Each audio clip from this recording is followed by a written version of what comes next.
Hey everybody, we're back. Episode 31. Woo! Past 30, 31. Yes, you're very good at counting. I love that. We are at 31, you guys. Yeah. Welcome back to the show. Here we go. I started off right. Boom. I don't think you've seen this yet because I just got a text Probably not. from Drew. And it's really cool, you guys. By the time this airs, we'll be able to show it. Sure. But she just sent me a picture of the billboard that is in New York on 39th and something by Penn Station. If you're a New Yorker, you'll know where that is. But we'll put a picture right here. Yeah. Her billboard is up for her book Oh, no way. in New York. Yes. How fun. It's up. It's amazing. I can't wait. We'll be in New York Super proud. next week. And you better believe your sweet ass, we're going to be in front of that billboard taking a picture. Like we were here in LA when her Spotify show launched Yeah. How fun. last year. That was pretty cool. How exciting. And then the LA one, I think, is launching not next week, but the week before. And it's going to be at the Reef. So when you're on, is it the 101? It's right off I forget what freeway it's on. But I'll put another picture of the one she had on for Spotify. Sure. I'll put it right here. And it was pretty amazing because it's one of the biggest buildings in LA right off the freeway, and you cannot miss it. We can't. So when she had her billboard up there last year for when they launched her exclusive Spotify show, it was there. So it's going to be there again next week. But this time, so last year we were here for the LA one. Our cousins Josh and Mayo, they came with us. We all drove to LA Yeah. on I think it was a Saturday. And we so we could all take pictures in front of that billboard. It was So really much cool. fun. And so, but we didn't get to do that in New York. But Phil did it, Phil and Amy. They and did. now it's reversed this year. So we'll be in New York to take one in front of New York, but we won't be here in front of LA. So if you're a real one and you're in LA or you're in New York, take a picture of it and Tag us. in it. Yeah. We want to see. That'll be fun. Yeah. That'll be pretty awesome. I'm so excited about that because, listen, you guys, and if you're parents, you'll get what I'm going to say right now. Yeah. Your kids do really cool shit, right? They win first place in, a kickball tournament, or they get an award for perfect attendance. And every little win your kids have, you beam with pride and Right. you brag to your friends and whatever. But this book, you guys,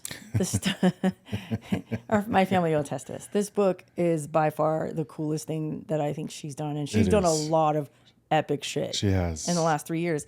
And the book, everything that had to do with the book, Drew made sure I was a part of. And just seeing it from 2 years ago to where it is now, the PR boxes are going to be going out pretty soon. Like, it's insane. I know. I want to say how I feel, right, about this whole thing, about what you just talked about, because like I want to share with other people who are parents as well. Like you mentioned earlier, your kids are if your kids do amazing things. I remember when Drew was young, specifically a soccer game she was playing in. I can't remember. She was probably like 6 or 7, like super young. She gets hurt in one of the games. She goes down, grabs her leg. We kind of all just kind of like, I think I was the first one out there, and then you came later, and you're like just checking her out, making sure she's okay. She was laying there holding it, and then one of her teammates comes. Oh, was that her hip when she hurt her hip? I don't know if she was grabbing her knee or hip. I can't remember. But she was 7 though. She was it wasn't her young, hip. Her hip 6 or was 7. when she was like 13. Okay, never mind. Go ahead. And anyways, she goes down. That player comes. Who's hurt? And then some of the girls on the team were saying, "It's Drew." And then that girl goes, "Not Drew. She's the best player. We need her. What are we gonna do now?" Right? So like I heard that whole thing, and it just made me feel so proud because she was really good when she played, even at that young age. She was really smart. She was really bright. So the feeling is the same to this day. Yeah. Like all these new things, it makes me want to cry. Yeah. It makes me want to get emotional because, like you parents on here watching us, I'm sure you feel the same way. Like these things that kids do, that your kids do specifically, is going to make you feel a certain way, and it's just going to be amazing. Yeah. I mean, Yeah. I just want to share because I know your kids have done amazing shit too. So please share with us and let us know what that is, because this is good things. You know what I mean? Like this brings positivity and you know what I mean? Just like all good vibes, No, totally. And so when you were talking about that soccer story, it reminded me of, and we've mentioned this in a previous episode, that we read to our kids every night. Yeah. every night. And then when they knew how to read on their own, we'd make them read. I read one page, you read one page kind of thing. Sure. And like just for forever since day one, reading has been instrumental in raising our kids. And just to go from that, from reading like Mrs. Pigglewiggle to watching my kid on a fucking billboard because she's dropping her first book is crazy. Yeah, it's cool. Crazy, like crazy cool. And just like the full circle moment is it's pretty cool. So we share this with you, not to brag. No. But to kind of brag, not because of it's like, oh, she's on a billboard. It's like our kid did something cool. I know. You know? So anyway, I love that. I just got the text, and then we have this inside joke in our family. Whenever something we think is cool, we'll post it in the family chat and go, check it. That's it. No context, no nothing. So she sent like 3 different photos from her book publisher. Yeah, just different angles. Yeah, different angles. The book publisher sent it over and said, she just sent it to us and goes, check it, with like a bunch of T's, like I-T-T-T-T-T, like that. And then everybody's just like, holy shit, this is so awesome. And amazing. Blah, blah, blah. Amazing. Yeah. So anyway, you guys heard it here first. You guys get to see the proud parents on here. Share your wins with your kids. Man. We want to hear it. And we get a lot of comments that say, man, we wish you were our parents. You know, you're so supportive of your kids. Share your win. If you're, a kid, like we like to call you guys, and you're one of our internet babies, and you have something cool, and you don't have that kind of support at home, send it to us, and we'll shout you out to your show. Oh, man, we'll cheer you on. Yeah. Like no other. We'll be your hype people. Yeah, let's go. So we are back with part 2 of our Ask Us Anything or Ask Us Advice. Yeah. So we have kind of a mixed bag of nuts today with people asking us things, just they're curious about things in our life or asking for advice. So let's go. All right, let's get into it. Okay, so this one is from Lovely Alicia. Lovely Alicia? Lovely Alicia? No, not Alicia. Just Lovely Alicia. I think that's, or Alicia. I don't know which one it is, but you get the gist. Yeah. They want to know, can you tell us green flags and also beige flags about one another? Yes. And then she said, love y'all. That's our signature. Woo woo. So I had to explain to Tate what a green flag was and a beige flag was. I think I had an idea of the green because red Yeah. is pretty understandable across the board, but I wasn't sure what beige was. Yeah. But now that I do, we're good. Okay, let's start with green flags. Okay. Well, one of my green flags for you is your assertiveness. You're confident. Your ability to just not give a shit, if that makes any sense. Thanks, I think. Yeah, it's one of the biggest things that attracted me to you. Oh, okay. Because I wish I could do that too. Yeah. You know? Okay, so one of my green flags about Tate is that he literally makes every meal for me if we're not eating out. Like, if we're eating out, then I'm the one who orders. But if we're eating at home, which is quite a bit, he makes all of my meals, breakfast, lunch, dinner, asks me what I want, snacks, reminds me to take snacks when he knows I'm going to be in LA, at an LA event with the girls or whatever. You always make my food. I do. Because I'm the person who will work, 12 hours and then go, oh shit, did I eat today? And I'll forget. Yeah. So he just got into the habit of making all my food, and I love that. You're welcome. And then when he doesn't, and he makes his own food, I'll make a joke and go, man, wish I had something to eat. Is it a joke? No, it's really not. But that's my way of saying, where the fuck is my food, motherfucker? Kind of. The kids have a running bit with this. Like, not everyone has a personal chef, Mom. Right? That's like the kids' running bit with this.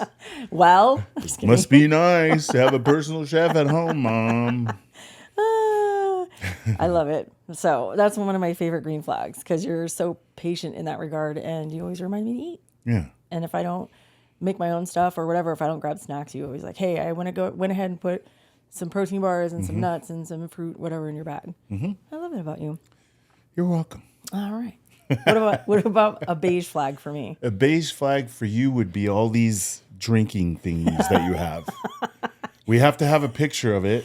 We'll put a picture of it, of our counter.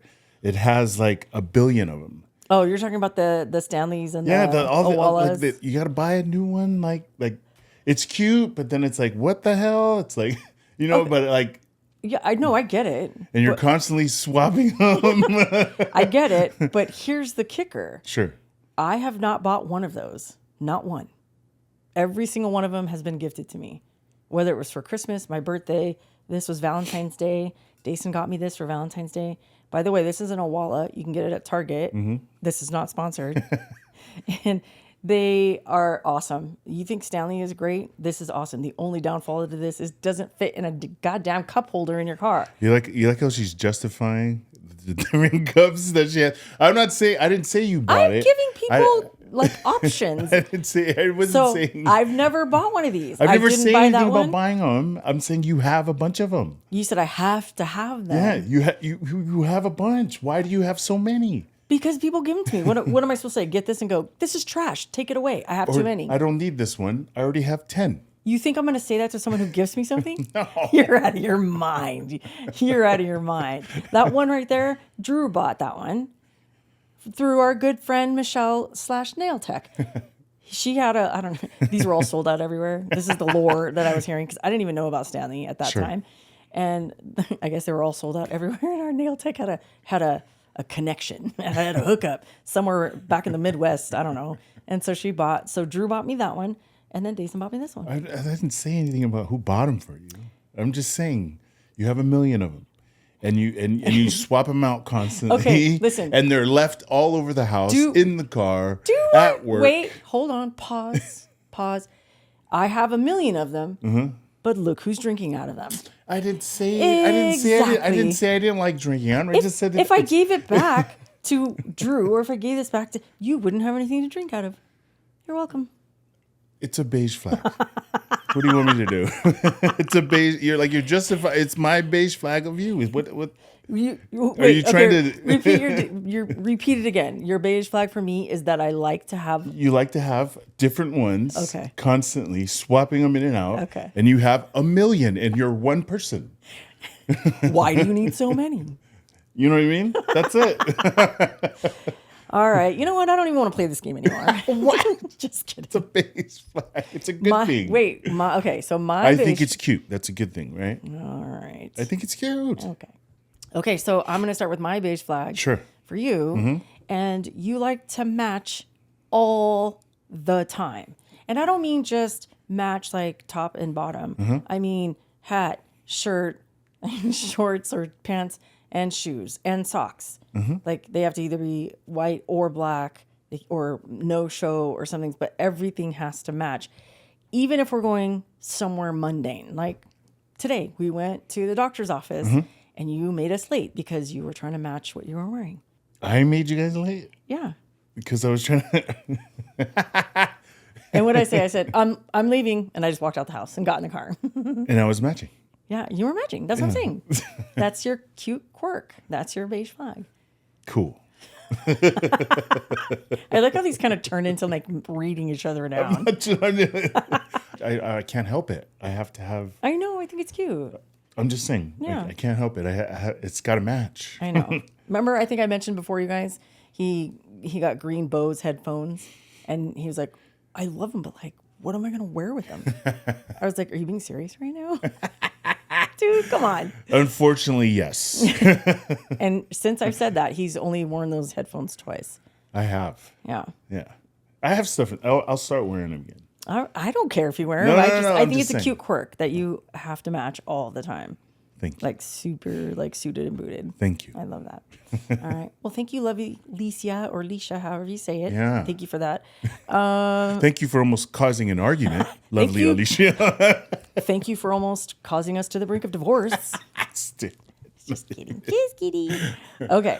Let's just stay on the marriage thing because we had a lot of like personal asks. Sure. And then we'll get into something else. But okay. I think this says Leonie G. All right. Okay. If I said it wrong, forgive me. They want to know what's the biggest thing in your marriage that's helped you guys stick together as a team? What do you think? For me, I think it's communication. Yeah. Yeah. It's taken us a long time to get there, guys. If you're newly married, strap in. It is not easy. Marriage is not easy. It's so easy to like get married and like, you know, that's why they call it the honeymoon phase. Yeah. Because you're like on cloud nine and then the real work starts. Yeah. Because you're in your feels. You know what I mean? And some of the things that you didn't see, you'll eventually see. Yeah. And then you'll be like, what is this? Yeah. Right? What is this? Right? Yeah. And then I think we mentioned it before. It's the whole give and take thing. Yeah. You know what I mean? So I feel like our biggest is the communication thing. It wasn't all that great at the beginning. I know that. Yeah. But as I'm older now and understanding about our marriage and our love for each other, I know for sure it's communication. Yeah.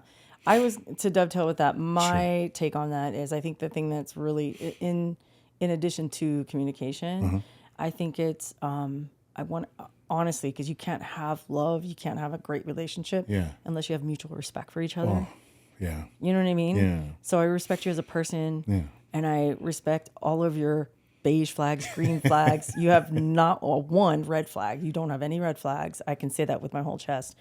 But the mutual respect I have for you and vice versa, I 1000% know that that's what keeps us glued together. Right. Even when, you know, you have glue and it stretches and it starts to get real thin, it's going to snap. It starts to get dried up. Yeah, it starts to get dried up. It starts cracking a little bit. Crumble. Yeah. That's a marriage, guys. Spoiler alert. But then... and then the mutual respect comes in, the communication comes in, and that's almost like patching it up, right? And then it kind of comes back together, right? Then you stretch it out like an accordion again, and it's like it's always on the brink. But it's so easy. Would you agree? It's so easy to just quit.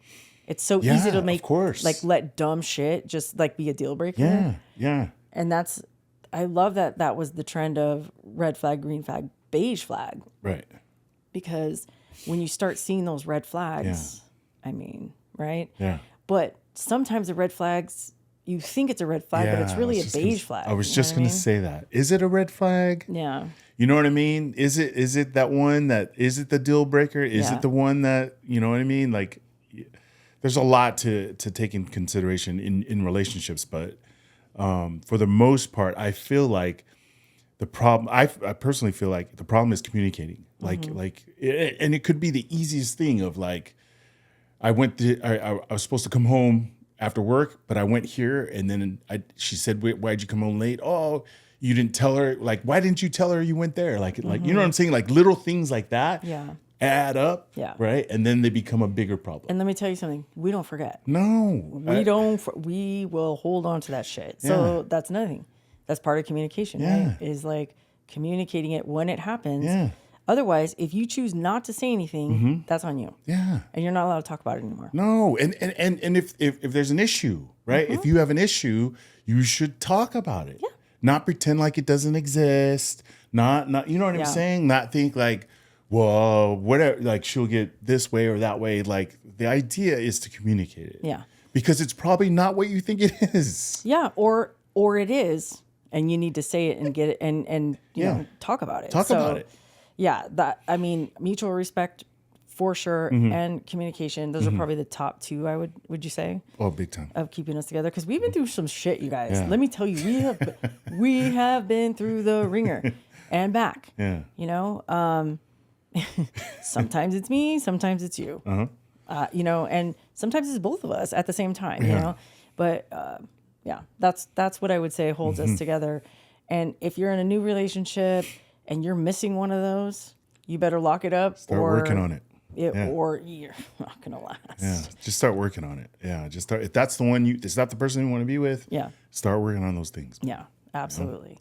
So thank you for that. Yes, thank you. So there was one. Okay, there was three inquiries about school. Yeah. Okay. 2 of them were law school, and one of them was just going back to school. So let's start with Sid Watt _. Okay. Heading into law school advice. That's what they want. And then they said, also love Drew's Patreon with Dason. If you're not on Patreon with 2 Idiot Girls, you're missing out. $5 a month. There's also free membership for a little bit, but They do some crazy. Can I sidebar real quick? Okay. Of course. Speaking of Patreon, we were at the studio the other day, and like I don't know, it was years ago. It was during COVID, and we were all in lockdown. And we talked about I love Halloween, so the girls were putting up decorations like in one part of the kitchen, and Drew was because Drew's obviously very tall, so she was standing on a chair and putting up a spider web, a fake spider web, whatever. And Dason was like helping her. And then she goes, "Hey, Dace." Well, actually, you know what? I'm not going to tell you what's in the video. I was going to say, don't say it. I'm not going to say it. Yeah. It's hilarious because we were recanting that story. We were crying, laughing. I know. And then Dason goes, "I want to videotape you right now for the Patreon, and I want you to reenact what you were doing in Mommy's kitchen." It is so funny, you guys. So if you don't know, there's a Patreon for Two Idiot Girls. Go check it out. If you are so inclined to join, do it. You'll get exclusive content like that that's not on the internet anywhere except for Patreon. And it's hilarious. Pretty funny. So funny. Yeah. Anyway, I sidebarred because I saw Patreon. But anyway, okay, let's get back to Sid Watt _ She's talking about law school. Law school. She wants law school advice. Yeah. So for me, I don't know if heading into law school means you already passed the LSAT. If you did, kudos. Make sure you have on lock. And this was for me. And by the way, I went to law school a really long time ago. So this might not even apply to anyone, or maybe just because I have, dyslexia or whatever. Sure.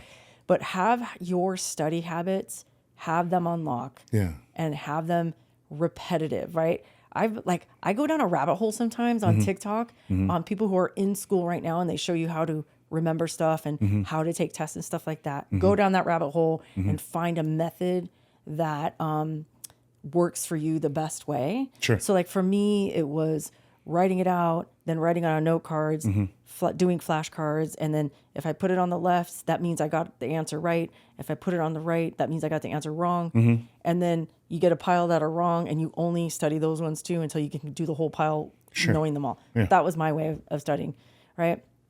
Also, audio recording the lecture. Sure. And then listening to it and reading at the same time, because you're like twofer, that was my study habit. So I think my biggest advice, if you're already accepted into law school, is to really get down your study habits and read ahead. Read ahead. If they give you the whole syllabus and like you have your books, you know exactly what you're supposed to be reading for the whole semester. Sure. Read ahead, because when you read ahead, even if you don't understand it, fucking read it. And then when you go to class the next day, the next time, then they go over that chapter. Then you're like, oh shit, I remember that.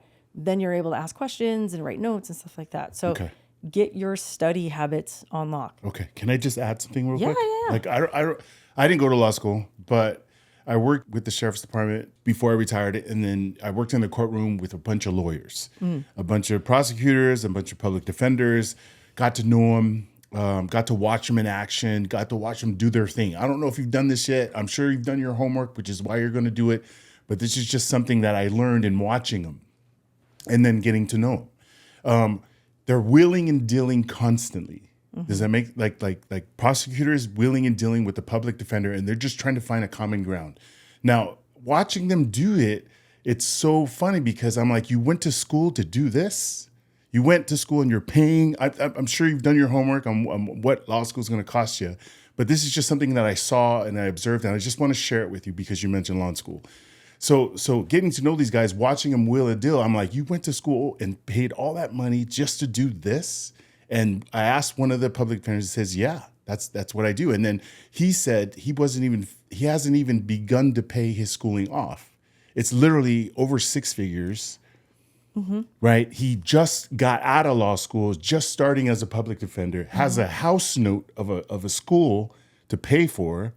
Do you know what I'm saying? Like, it's like, what does that have to do with advice? It's advice on going into law school. I'm just sharing what I... You're selling her the nightmare. Selling him the nightmare. I'm not trying to sell you the nightmare. I'm just trying to give you a heads up of like what I experienced and what I saw. I don't know if you know this or saw this or did all your homework before you wanted to do it. I'm just giving you what I saw, Well, okay. So you're saying it's not really advice. It's just like, hey, heads up, this is going to cost a lot of money. Yeah. And they haven't even, okay. So, yeah? Yeah. Okay. So, no, what? No, I'm just chopping it up. But. No, I was going to add to it. I want to make sure I'm clear on what you're saying. That's all. Yeah. They have this house note of a schooling to pay for it. They don't own a house. They just started, right, as a public defender, and they're trying to work their way up. And then the way they will and deal is like, I'll do this. I'll do this if you do this, and then they'll say, okay, we'll do it, and let's work together. Then they have to talk to their client. It's like, it's so weird to watch them wheel and deal like that, and then have to pay all that money to. Okay, but you're missing it though. Like, okay, I understand what you're saying because you didn't go to law school. I didn't, and you're looking from the outside in, and you're seeing the end result of what they learned. Yeah, you're going to learn negotiation skills sure. for sure. You have to. That's part of being an attorney, right? Yeah. You're only seeing the end result of that, right? So you're not taking into consideration they have to know the laws in order to wheel and deal. No. They have to know what they can and cannot do in order to wheel and deal. Like, I think you're like you're minimizing all the hard work and then all the stuff they know up here because you're only seeing the last bit of it. Sure. You're only seeing, hey, I'm going to negotiate this for that. I'm going to negotiate a guilty plea for, you're going to reduce their sentence down to a misdemeanor or something like that. Yeah. So like, don't minimize it. This is me like, hey, I'm not trying to. I know you're not. I'm just trying to give you a heads up, No. what I saw. I never went to school. I don't know what the entails. I know they studied. I know they know the law. Yeah. But it just seems so. I don't know. You're like, you pay all this money just for that. That's what you're saying. Yeah. Yeah, but that's not all of it. Like, so the reason why I'm playing devil's advocate on this side is because I did go to law school, and it's not just that. And there's all different and you're just looking at what kind of law, right? There's all different kinds of law. So like being a corporate attorney is like apples, and being a defense attorney is oranges. No, I understand that. So like there's so much entailed that is, goes into the things that they learn at law school. It's not just that is what I'm trying to say, I'm not saying it's just that either. I was just talking about my experience and what I saw. I know, but then you're like, it's just that. So like, just know you're going to pay a lot of money. Like, I just feel like you're I didn't selling mean it like that. Selling them the nightmare. No. I was just seeing what I saw. I was explaining what I saw, and and talking to him, obviously asking him questions. No, I understand. You know what I mean? How long did you go to school for? How much is it? Wow. Like, what did you study? Like, you know what I mean? So, but they're, I don't know, what their pronouns are, but they're heading into law school. Yeah. I'm pretty sure this person knows what it's going to cost to go to law school. No, I know that. That. Yeah. That's what I was saying that. I'm pretty sure you did your homework. I'm pretty sure. See how we just communicate? This is real. This is like real and raw. And I'm going to leave this in here because I want people to see how we communicate. Sure. Because I feel like you're selling this person the nightmare, saying it's like a house note of a mortgage, like how much it's going to cost. Who cares? If that's their passion, they want to do that. That's okay. No, I know that. And you're minimizing the hard work of those attorneys that you hung out with, because that's not all they do, and that's not all that is entailed. If you go to law school full time, at least in California, it's 3 years. If you had to do it the way I was doing it, it's 4 years because I had to go part time. Or if you did it like my brother, when he went to law school, he went every weekend, Saturday, Sunday, for like 2 years or something like that. You know what I mean? Or I don't know, maybe it was 4 years. Sure. But my point in saying that is like it just, don't minimize it. Well, I apologize if it sounds like I don't mean to minimize it. I'm just explaining my experience. That's all. Okay. And what I observed. I didn't go to law school. Okay. I don't know anything about it. If you want to go to law school, that's awesome. Okay? So no. I know you're not trying to like kill anybody's dreams. I understand that. Yeah. But I do. This is two sides of the coin. Okay. If you're heading into law school and you've already taken the LSAT, that's my advice to you. Really lock down your study, the way you want to study and the way it works best for you, so you can get good grades and you can read ahead to get ahead. Those are the top two things for me. And then if you haven't taken the LSAT, let me tell you, I don't know if anybody's told you this. If you haven't even taken the LSAT yet, this is the test you have to pass in order to be even acknowledged or considered by any law school, right? And make sure your law school is accredited. If they're not, don't go to that school. What was I going to say? Oh, so when you get in, or when you're going to law school, or you want to go to law school, and let's say you're doing your undergrad right now in college, one of the things that they told me, my counselor told me, was everybody goes into political science. As a political science major, they graduate, then they go to law school, right? First of all, that's an impacted course, meaning it's going to be hard pressed for you to even get into school unless you have a 10.0 GPA now. I don't even know what the GPAs are now. Super high. But if you go in an unimpacted major, it's easier for you to get into to do your undergrad. Okay. What I did, and then my counselor also told me, did you know that philosophy is not an impacted major? So it'd be easy for you to get into school if you're a philosophy major. And philosophy, or the LSAT, is a lot of critical thinking. Sure. It's not a lot of math. It's not a lot of, I don't know. It's not math. It's not science. It's a lot of critical thinking. So you have to look at this scenario. You have to think about it. You have to, kind of deduce it down and then come up with an answer. And by the way, they'll give you 5 choices and 4 of them are almost exactly the same, but there's only one right answer. This is the LSAT test. So think of a major that will help you when you get to take the LSAT and then when you get to law school. And for me, that was philosophy. And thank God my counselor told me that. It helped me a lot. So if she's going into law school, it sounds like she should have done that already, right? Well, I don't know. Yeah. They said heading into law school. So I'm presuming the LSAT's already been taken. Sure. But if someone's thinking about going to law school, that second piece of advice I just gave you, gold. Bam. Yeah? Mm-hmm. Okay. And then forget about what I said. I was selling you the nightmare, and I'm sorry. So we had 2. The other one was from Haley R. Howard. She asked about law school advice as well. Forget about what I said, Haley Howard. And Sid. But I'm sorry. But I want to, since we're talking about school, I want to get into Gabby's guineas, as in guinea pigs, Gabby's guineas. They are talking about, or they said, I want to go back to college for my bachelor's, but I'm a broke bitch and terrified of debt. What do I do? Well, why do you want to go back? That's my question. I don't know. Maybe they took a gap, or maybe they graduated high school. They weren't ready for college yet. Now they're ready. Well, what's the idea? I mean, I'm assuming she wants to go back to further her career. I would presume so. Yeah, that's what I'm assuming. Well, I mean, there's a lot of scholarships. There's a lot of loan money, school loans that you can apply for that everyone qualifies, especially for. Not everybody qualifies. Well, the lower income. There's a lot of lower income scholarships. What if they're not lower income? She said she's a broke. Oh, that's true. I missed that part. I read it and I didn't even hear it. Anyway.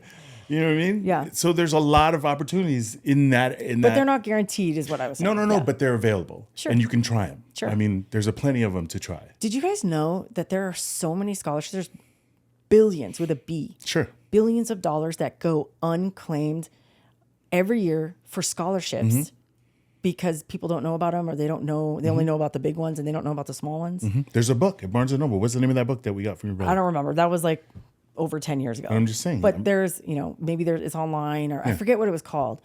But I think it was called the Big Book of Scholarships, to be honest. You're probably right. So if I find it, I'll put it up here. If you don't see it up here, I didn't find it. But it's something like that. But here's my point. Okay, this is for Gabby's guineas and anyone else who really wants to go to school, but they can't afford it, right, out of their pocket, and they don't want debt. There are scholarships out there that are so weird. And the reason why there's so many scholarships, what I've learned over the years, is because it's a write-off for companies. Yeah. So if they offer a scholarship, or if it's a nonprofit, they, get to give these out and people don't know about them, or it's a small scholarship, so no one really cares, or people will poo-poo them. Is it true it's like a pool of money and they keep it aside just for that, but never no one ever taps into it? Yeah. Either not a lot of people do it, or not at all. And there's people that are begging to give away money because they have all this money that was either donated or they raised money through fundraisers, and they just don't know how to get the word out. Their marketing sucks or whatever for that organization. Yeah. But when our girls were in high school and I was trying to find scholarships for them, I found so many, and they were weird, meaning there was one for tall girls. Hey, $500 for a tall girl scholarship. You just have to have a 2.0 GPA and you have to be 5'11" or taller. Kiss to God, I'm not even joking. And guess who won that all 4 years? Not Jason, Drew, right? And don't poo-poo the little ones because they add up. Those could pay for your books. So every year Drew would win $500, and that $500 paid for books, paid for gas for her moped and stuff like that. So There's so many. When I was going to college, which was like eons ago, and that's why I wouldn't marry you, because I was like, no, I want to get scholarships. Hold on. Sure. I got all my undergrad paid for, my undergrad, my graduate work, my first master's, second master's, through single mom. I was a single mom with kids. I had low income at the time. There's so many. There's so many scholarships. There really are. Yeah. Not just athletic scholarships. No. There's not just high GPA scholarships. Nope. There are so many that are super attainable. Yeah. Okay. So to Gabby's Guineas and anyone else out there who really wants to go to school but they can't afford it and they don't want student loan debt, look into scholarships. Yeah. They have them. They have them. Okay. Oh my gosh. Sorry. We're like going off on schooling, but that's good because there's a lot of people who are asking about it. Let's get back to talking about the lawyers. Law school. Yeah. Let's start a fight. How about that? Okay. All right. Here's one from, she did too. Okay. So Same one? Haley R. Howard wanted to know about, actually, she sent in 3 different ones. Right on, Haley. Participation points for you. She wants to know how to figure out what I want to do. I'm graduating college this April. Well, if you go back to the last episode, Tate talked about try everything. Yeah. Try to find things that are, if you're money motivated right now, you're like, I really have to make money. Sure. Look for something that's going to pay you well, and it's something you can actually do. If you're not really motivated, you still live at home and you're like, hey man, I this is my 20s. I'm going to be able to do whatever I want. Yeah. Look for something that brings you joy and also pays you. Yeah. Right? Do not do, well, I don't want to say don't, but try not to do an unpaid internship. Yeah. I mean, what if it's in the realm of what she wants to do, what she's graduated with as far as her degree That's why I said I don't want to really say don't do it, Sure. but it's honestly a scam. And I think I paid all of my interns, all of them. And I paid them more than minimum wage. Sure. And you know what I got? I got some kick-ass interns that did awesome. Yeah. And then we didn't have any openings, but they found an opening at another firm and they went to that firm. And I'm like, rock on. I'll give you the stellar, thing, because I know they're going to come back. And they did. One of them did. Yeah. Right? Not more than one, but right before I left, another one came back. So I would say, do what you love. Yeah. But if money is like top priority, then do what you know you can do, and then in the meantime, work your way up to getting out of that place. Yeah, you could be in a great situation like our son Donovan, who lives at home still, the prince of Persia, and have a plethora of opportunities. Yeah. You know what I mean? Where you don't have to worry so much about money and paying bills or whatever. By all means, take full advantage of that, man. Try it all. Yeah. No, absolutely. Okay. Here's another one from Haley Howard. Yeah. You said she had 3. Yeah. So we did the law school. Wait, what did we do? We did law school advice. She's graduating this April, and she also wants to know advice for a breakup. I'm 21, just broke up with my boyfriend of 3 years because and she put the rainbow. Oh, wow. Yeah. Congratulations. So, I mean, I don't think it has anything to do with like the advice we would give you doesn't have anything to do with being of the LGBTQ community, right? For us, well, for me, this is the time to really focus on you. Yeah. Right? If you fell in love with someone, you can fall in love with yourself too. Yeah. You just have to work at it. Yeah. And the reason why I say that is because once you know who you are, because this is a big change, right? Yeah. You're going from, one community to the next community. Right. So this is your time to figure out who the hell you are. Yeah. And then really love that person. Yeah. And that's going to build confidence. And then you're going to be able to love on someone else the way you want to and how you want to show up. And I would really suggest either talking, if you know people in the LGBTQ plus community, talk to them about your, how you're going to be moving into this new world. And then I would also, read a lot, this is brand new. And then, just be patient with yourself. And then don't just jump into a new relationship. Right. Don't be in such a hurry. Have fun. Yeah. Have fun in dating people. Yeah. Because you just spent 3 years with one person, right? Now you get an opportunity to have fun. To experience. Have a good experience. Exactly. Yeah. But really, really take this time to figure out who you are and what you want in life and what you don't want. Right. Right? We're sending Haley, we're sending you some good vibes that you're going to get through this breakup. You will. You will. You guys have all heard Dason had a breakup after 8 years.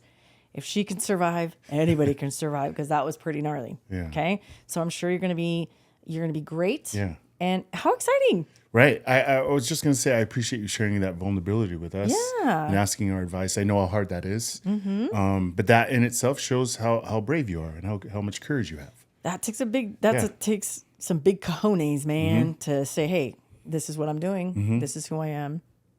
I'm going to say I'm proud of you. Yeah, me too. Okay. So we're going to move on to Funky Yumo. That's fun. This person said, my boyfriend is okay with being friends with my ex-roommate who's repeatedly hurt me. Do I cut it? Cut the boyfriend? Yes. Okay, moving on. Repeatedly. That's not just once. It's more than once. Well, the boyfriend didn't do that. The ex-roommate did it. I know, but he's still friends with him. Yeah. He's repeatedly doing it. Yeah. So he obviously knows. Right? Yeah. Right? The boyfriend knows. Yeah. Right? And he's not doing anything about it. Yeah. Yeah. I agree with Tate. Because here's the thing. Remember we just talked about mutual respect and communication. So before I give you my solid answer or final answer, if you will, I would ask, because we need context, right? Sure. Have you communicated this with your boyfriend, that you don't like that they're still friends with your ex-roommate who has repeatedly hurt you? Okay. That's number one. If you've communicated that. Number two, we talked about mutual respect. If you have, then why are we having this issue? Yeah. Right? That means that person, that boyfriend of yours, does not respect you and your wishes and your boundaries. Yeah. So if you have told them or him, if you've told him, he keeps doing it and keeps hanging out with them, that person doesn't respect you. And he doesn't deserve to be in your life. Yeah, exactly. Because if I'm correct, that hurts your feelings too. So now you have two people hurting you, hanging out with each other. Yeah. Tell them to go hang out with each other and peace out. Exactly. Right? That's not cool, dude. No, not at all. Not at all. That is not cool. Yeah. And it's an ex-roommate. What the hell? I know. You know? And if they're like, hey, well, we're friends. Okay. We don't need to be together anymore. Right? Then. Because what else are they going to skip out on you about? Like, if he's saying we're friends, but me and you are together. Yeah. Isn't that more serious? Isn't that more important? More important? Yeah. I hope I said that right. Yeah. Yeah. You know, isn't that priority? Yeah. I don't know. And if it's not to him, then it's not. Then it shouldn't be for you. Yeah, then it shouldn't be for you. Then that relationship should not be a priority for you. And so, Funky Yumo, we are sorry you're going through this. We truly are. But this is only one of probably many ways that your boyfriend's not going to respect you or honor your wishes and your boundaries. Right. So that's on you to draw a line in the sand. Yeah. And it's either the ex-roommate who's repeatedly hurt me or me. Yeah. You probably already done that. Yeah. Well, yeah. Now it's time to walk away. Yeah. Now it's time. Now it's time to the idle threats are no more idle. You gotta pick your hard. Yeah. You know what I mean? I'm sorry you're gonna have to go through that, but yeah, that sucks. Your happiness should be your goal. Yeah. You should be priority. Yeah. Right? Because let's put it to you this way. Would you do that to him? Probably not. Probably not. So it needs to be reciprocal. Yep. Okay. So anyway, that's a bummer. I know. You know? Sorry. People are jerks. I know. Okay. Let's see. We can have room for a couple more. Let's get them all in. Okay. No, I'm just kidding. Nadia Rodriguez with lots of Z's. She wants to know, or they want to know, most or least favorite Disney ride. We all know Tate's least favorable is Space Mountain. If you don't know what that means, go back and watch a former one, because that's Tate's Ball Crushers.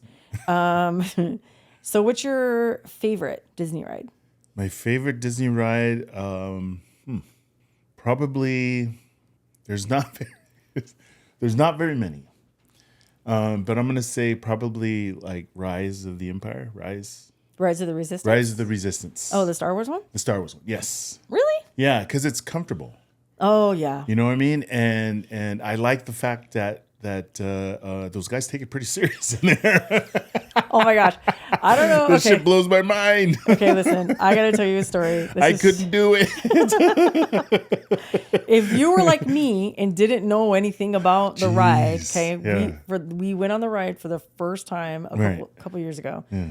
and the Rise of the Resistance is a Star Wars ride, and it's beautifully made. I mean, the stormtroopers. Yeah. I'll put a picture up here of us in front of the stormtroopers. They did a great job. Mind blowing. It's realistic. It's really cool. But I had never been on there, and I'm an OG Star Wars fan. I only like the first ones, like Star Wars, Empire Strikes Back, Return of the Jedi. and Return of the Jedi. Yeah. Those are the only three that I like. After that, I don't even know what's going on. So I didn't know. Because they went backwards. Yeah, because we did prequels and all that other shit. Yeah. So then we go on this ride for the very first time. I don't know. And it's late. It was raining that day. Yeah. It was, it was right about to close. I think was it all of us first time? It was my first time too. No, it was all of us. Yeah. It was all of our first time, the whole family. And so, but the girls know, right? The girls know all the older or the newer versions of Star Wars. Sure. So we go there, and it's like the end of the night. It's raining, and everybody's tired, including me. But we go in there, and the cast members that work in there are in full character. Yeah. They're Full supposed on. to be like, you're on this. Is it a ship you're on? You're on this ship, and you're whatever. They capture your ship. They capture you, and they're like, go stand over here. Go stand on the red and the green and the orange and whatever. Like, you have to listen to what they're saying. Yeah. And they said something to me. I forget what it was. It was some kind of command or whatever. Yeah. And I was like, these people are so rude. I had no idea. And the girls are laughing at me because they know I don't know. Yeah. But do they tell me anything? No, they don't say anything. No, not even my son. No. He's supposed to be my ride or die. I don't think he knew either. I think he was kind of tripping, but he didn't want to say anything. No, he knew because he watched them all.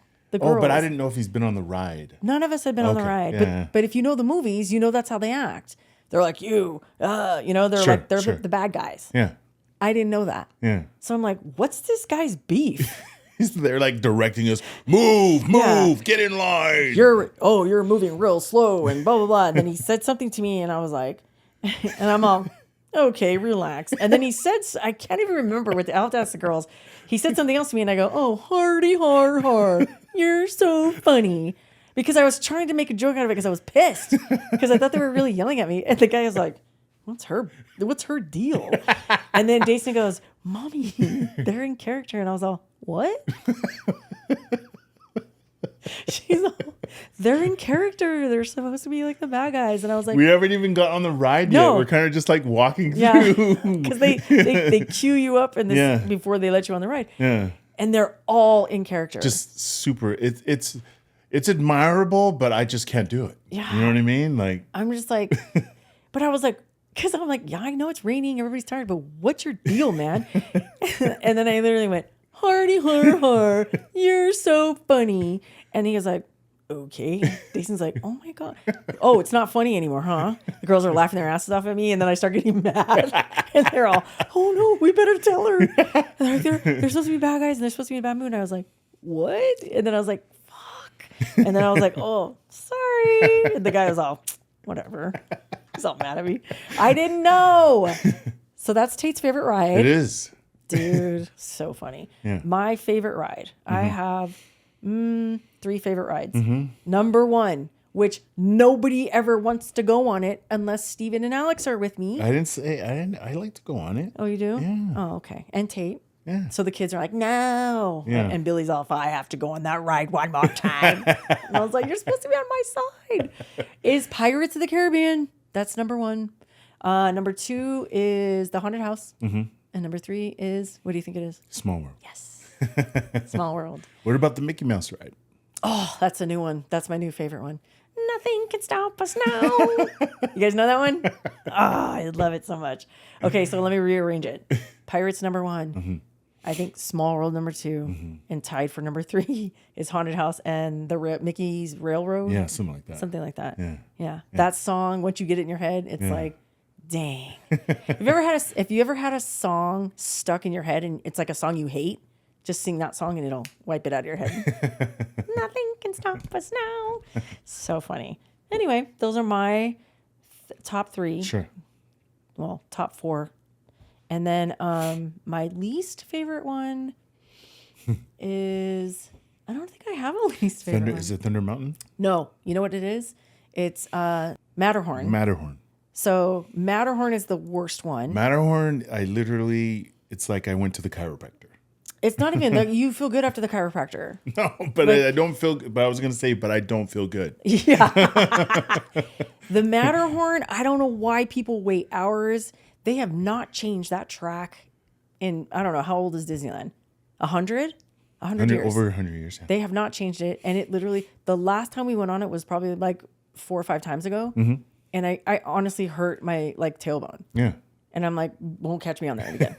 I was like, and Donovan's always like, come on, let's go on. And I was like, oh, right. Yeah. And then I went on it and it hurt my tailbone. And I was like, yeah, no, not going to do it. I was getting my back whacked out. Yeah.